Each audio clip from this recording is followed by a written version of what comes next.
So you want to breed your boas. So Colombian boas. So the common boa. We're not talking constrictor. I'm not talking true red tails, which is a little bit more, that's a challenge. Okay, so boa constrictors. There are a lot of things we want to point out about actually how to breed them. One thing is the age and the size. So a female has to be large enough to be able to carry embryos to full term. Males generally a lot of times can start out smaller. One problem is if a male has enough substantial size to him, as he courts a female, he will never, or in some cases might not ever get the female to give it up because maybe she's looking for a better suitor. So I'm going to give you a little idea on some sizes. This is plenty big enough female to breed. Sometimes when we're breeding snakes, and myself included, we kind of jump the gun. We're so desperate to breed it and we want to do it. So I gave her essentially an extra year. This male, this would be his second year of breeding. Just don't go in with your boas being extremely fat. Fat females don't generally go through the whole process of reproductive process of actually going, and it's actually contrary to the development of follicles and all that. You can start breeding boas anywhere from October all the way into the spring. What we're doing is we're cooling the temperatures down, and I like nighttime temperatures maybe 75 degrees with the daytime ambient temperature 82, 84. So ambient with a hot spot. So nighttime temperature, that means I would drop the cage temperature, the air temperature in the room, maybe down 75 degrees, okay? And then during the day, I might bring the room temperature up to, this guy is ridiculous, to 82, 84. And maybe I'll do that for 8 hours and then drop it down, for the rest. So I go back and forth. What I'm doing is I'm doing these temperature changes that maybe I don't have to do during the summer when I'm not breeding. And what we're doing is we're establishing this temperature gradient, which is one of the triggers. So the Freedom breeders have this wonderful heat panel. We use the thermostat. And what we're doing is we're monitoring a hot spot. So if I were to monitor a hot spot, I'm monitoring the spot where the animal can actually go in case it needs heat. So this is a cocoa block. Freedom breeder has some killer cocoa block. So if I were to go put my temp gun on there, so right now yeah. That's reading, let's say 88. Okay. Take a look at my thermostat. Yeah. Making sure they both are the same. Yep. So what I do is I monkey around with my thermostat until I get a temperature that correlates with something that I want. So right now it's 88 degrees. I will periodically start bumping the temperature up and down. I'll bump that up to 92, 94. So let's say I'll do that for 8 hours. So I give them a period of time where they actually can heat up. So right here, this female has never been bred. She's off of food right now. That's a really, let's remember what boas look like in the wild. Let's not think about, captive boas, because captive boas, we always are looking at heavier animals than they're going to exist in the wild. Like this female right here, really nice. Okay, I like that kind of weight. All these, and here we can look at this little guy. He is just coming up on breeding size. Did I mention boas are temperamental and they're nervous? Yeah. And they tend to engage in often in irrational behavior. Boas tend, like a boa constrictor, if I'm playing around with snakes and I'm playing with pythons and boas, I often find out that maybe my pythons tend to be more reasonable, a little less spastic, and this is partly, it's the way how the brain works with boas. They're reactive and they also panic. So they're a little bit quicker to go into a worry mode, and they just kind of race around, where a lot of times pythons, at least certain species of pythons, more likely to sit there and think. But this snake right here is now big enough to breed. All right, so I'm going to painfully reiterate. So we're cooling the temperatures down to 75 degrees a night, daytime 82, 84 ambient with a hot spot. What's the hot spot? The hot spot could be maybe 88 to 94 degrees. And that only has to be on 8 to 12 hours. So it heats up for a while, and then maybe at night, and I want to do this back and forth thing. So what this temperature trigger is going to do, it's going to help be one of the triggers to facilitate that female developing follicles. So follicles are the initial developing ovum, which if it ever matures can grow to a mature ovum, and then if there was sperm being held in that female, the female can ovulate and that will successfully turn into a fertilized, internalized egg, which then the female will retain into a developing embryo. Roughly, boa constrictors, depending on their temperatures, but around 128 days from ovulation.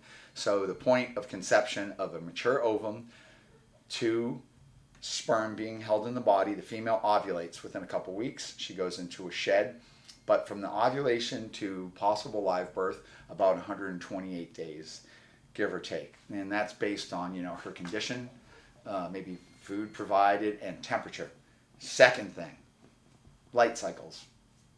Boas are they're sensitive to light cycles. So if I reduce a light cycle, let's say I have a summer light cycle and it's a lot of light, a lot of constant daylight, that's not a really good trigger to tell boas it's time to breed. But with the long days of summer, as we go into fall and winter, we have short days. So if you had only maybe 8 or 10 hours of light, or 4 hours of light, or 2 hours of light, whatever those things collectively with the dropping temperature and the shortened daylight cycles are the second component of triggering these animals into a reproductive cycle.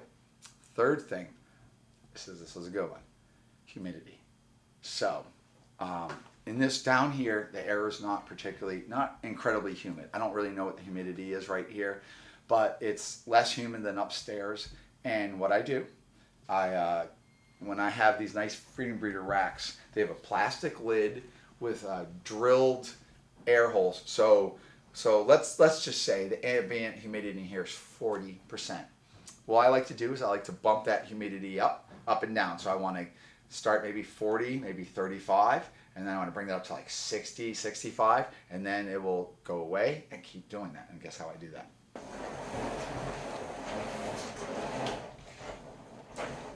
So the cocoa peat is wonderful because it acts kind of like a sponge, and it will take on moisture, but it doesn't get gooey and dirty. It's very, very clean. So what I like about this is I can spray the animals. So if I go right to this animal and I spray it, actually let's do one thing first. Let's take a look at some temperatures. So I'm going to say maybe 75 degrees. Okay. So I'm 78 degrees right there. Right here that's courting behavior. The male is pressing himself. So if I go. So as an animal digests, it internalizes the breaking down of this food item. There's a massive physiological change that takes place in snakes. Even their heart gets bigger. Their blood becomes very thick with all sorts of cholesterol and different things. And it's a really noteworthy thing medically for how these animals are processing all of this cholesterol and all these fats and all this different stuff, and then they still don't have heart disease. So if I look at these guys have been fed, some of these guys haven't. So I would say her. What's your temperature? Okay, bam. So we got an easy 3-degree difference because she has no food in her. Yep. So look at that. Even though it's higher up, it's the next row up, they're cooler because they didn't want to eat. I can directly spray, so if I use really cold water, it's going to be shocking to them. They're not going to like it. It's not going to be comfortable. It's like me being a baby and jumping into the pond for the first time of the year, and I'm like, oh, it's cold. I can really soak the bedding down, and I just a little bit of water on them is good. This is an IMG boa, so once again, peat call, we have to thank for that. This is increasing melanin genes, so this is the melanistic boa. So as we look at albino boas and as we look at leucistic boas, this is the complete opposite. They're highly iridescent, Really, really nice snakes. Just glorious. So I would go in here and I do like to get a bit of water on them just to excite them the whole moment. So the humidity is going to go up and then it's going to go down. So we want to keep rocking the humidity, keep rocking the temperature, make sure our meals are smaller. Okay, it's important in many different ways. This is you really do not want to crank the food to them.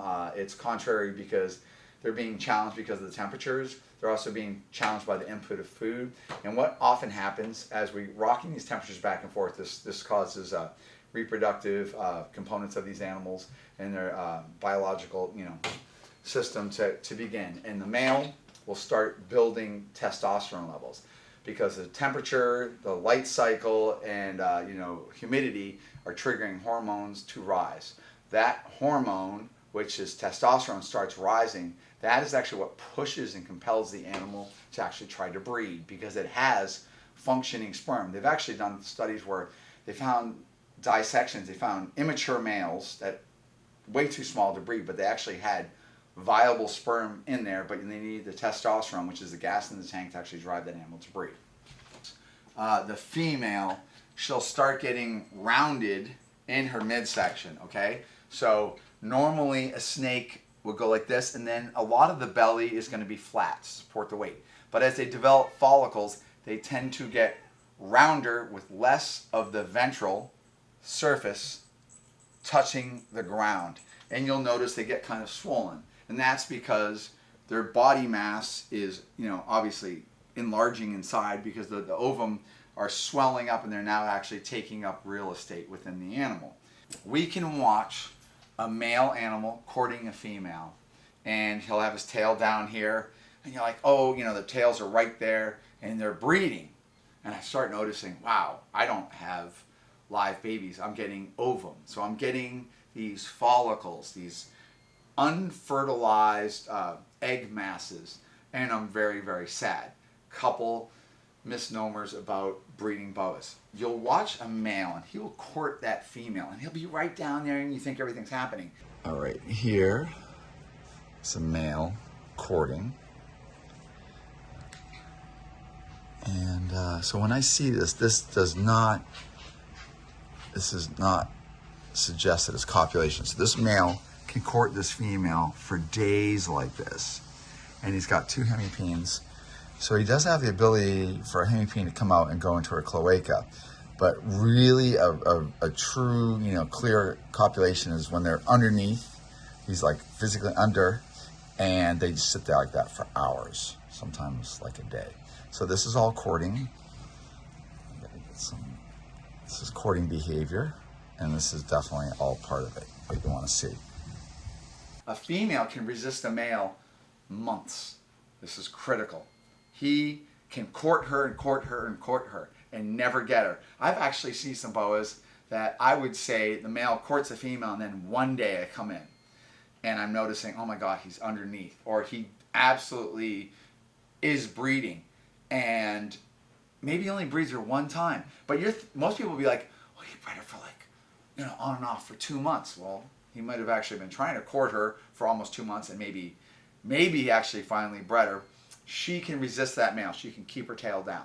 So it's very, very important because if I go and I start spreading my male around, I can misinterpret what is actually happening, and I can do the breeding and maybe in theory did everything right, and I still end up with a litter of slugs, we call those. Let's break down the reproductive element of what's going on. A lot of people don't understand this. What's happening? The female starts building ovum. So these are these little teeny little things, and they're up close to her spine internally. She will continue to develop these ovum, and generally her condition the previous year is what's going to determine the number of the ovum. Little man, stop. And it's very, I'm being heckled. Yes, he's very good. Yes. So, all right, you get enough now? She's developing her follicles. I'm managing temperatures and humidity and not going crazy on the food. And I have a male that's courting her. Sometimes I'm leaving this male maybe for a couple months in some cases. If everything goes right, his continued courting is the fourth element that's going to help cause those follicles to continue to grow. So I have temperature, I have lighting, I have humidity, and I have a male that's courting. All these things are what cause these developing follicles to grow. Interesting thing about follicles, they don't grow at the same rate. And what happens is the female, let's say she has 20 follicles inside her, and you might have a follicle that's 16 millimeters, and you might have another one that's 11 millimeters, you might have another one that's 21 millimeters.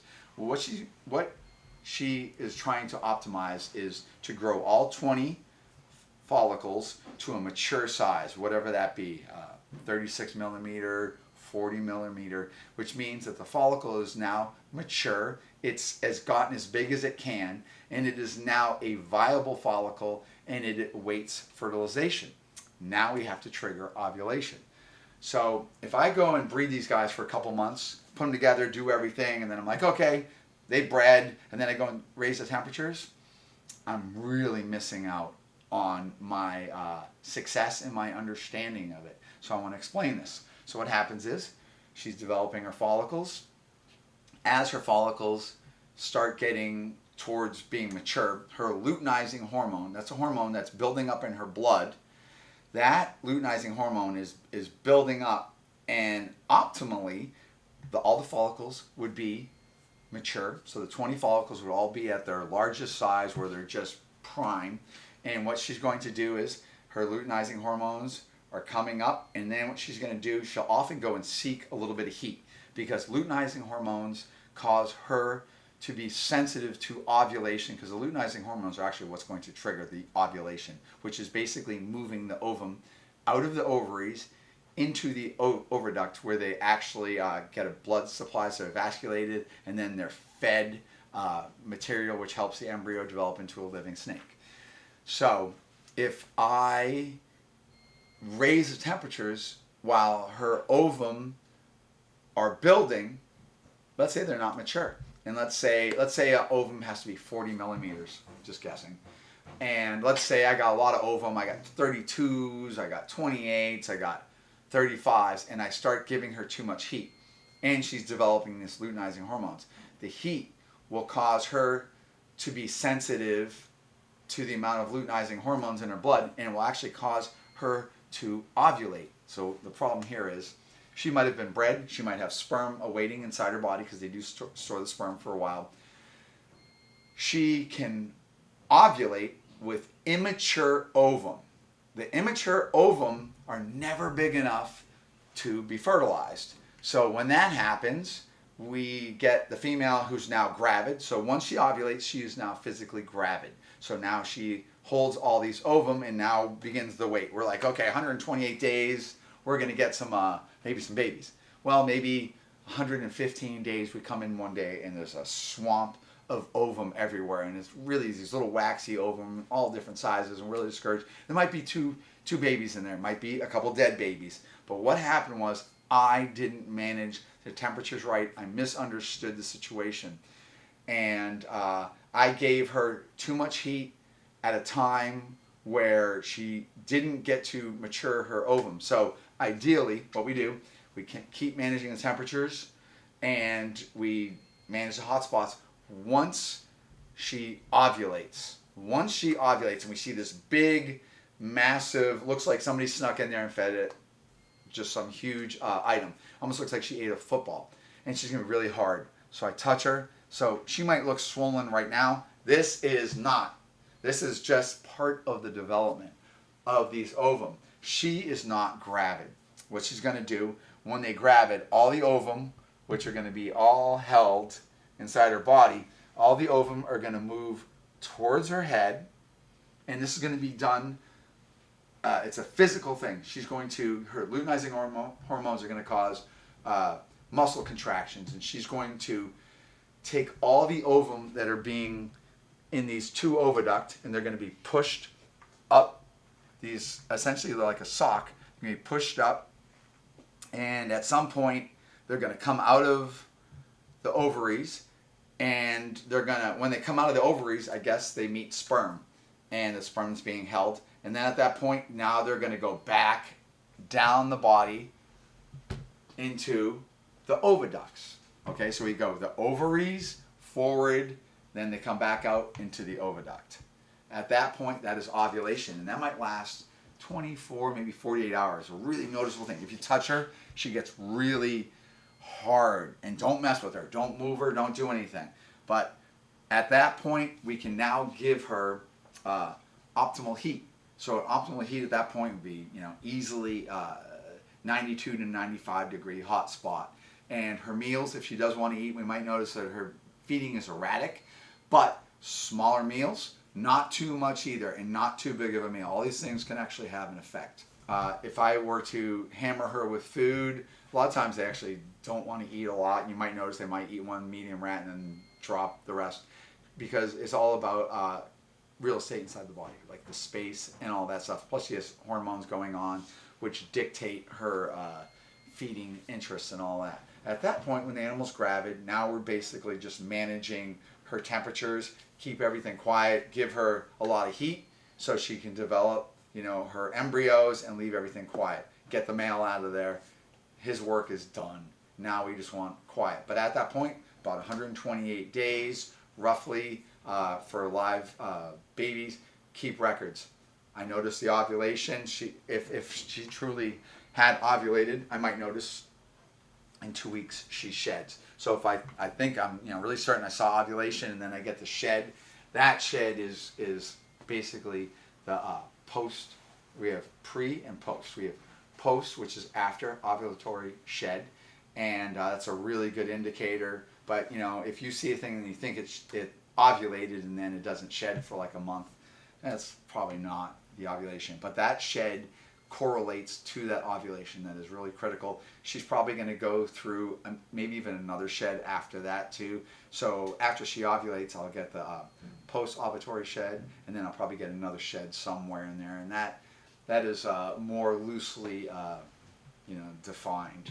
But this is basically the straightforward ways to breed boas. I recommend newspaper is great, paper is great. This cocoa block is great. So I take these two snakes, and I want to get your pee, but I don't want to get bit. So I just do that, and that's good. All right, so just to recap, to breed boas, it takes a fair bit of finesse, following through, developing a plan, what morphs are you trying to produce, all that stuff. There's a couple things you always want to be leery about getting boas from a lot of different sources. If you just like run out there and just mindlessly are buying adult boas, a lot of times you're going to run into some real problems. And it always makes great sense to raise maybe from a baby or partially raise that snake so you really can establish it in your care and everything is good. So hopefully I covered some interesting points today.